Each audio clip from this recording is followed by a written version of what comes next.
The Austin Police Department is fighting back now after two civil rights groups filed a lawsuit against APD complaining of racial discrimination. The groups want the Federal Department of Justice to review APD procedures. They also want the feds to hold back millions of dollars.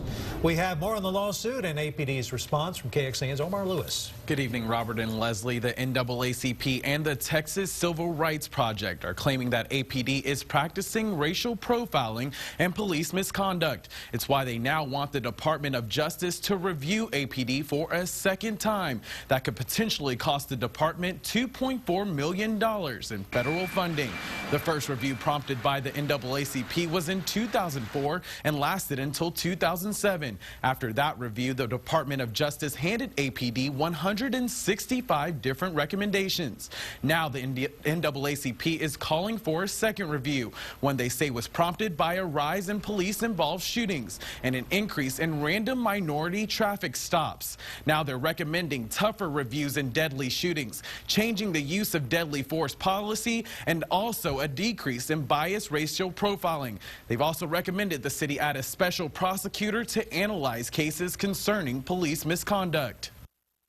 We see still excessive force. We see unexplained killings. We see that the preservation of life policy doesn't mean anything different than what it meant before.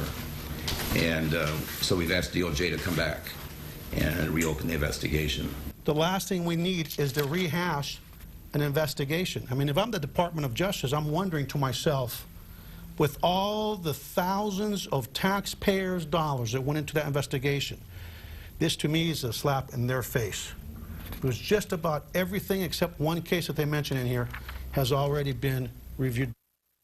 And now we are told the way this process works is this request will go to the Department of Justice and they will decide if they will take on another investigation against APD, but it could take several months before that happens, and a new investigation could take several years to be completed. For now, live in the newsroom, Omar Lewis, KXAN News.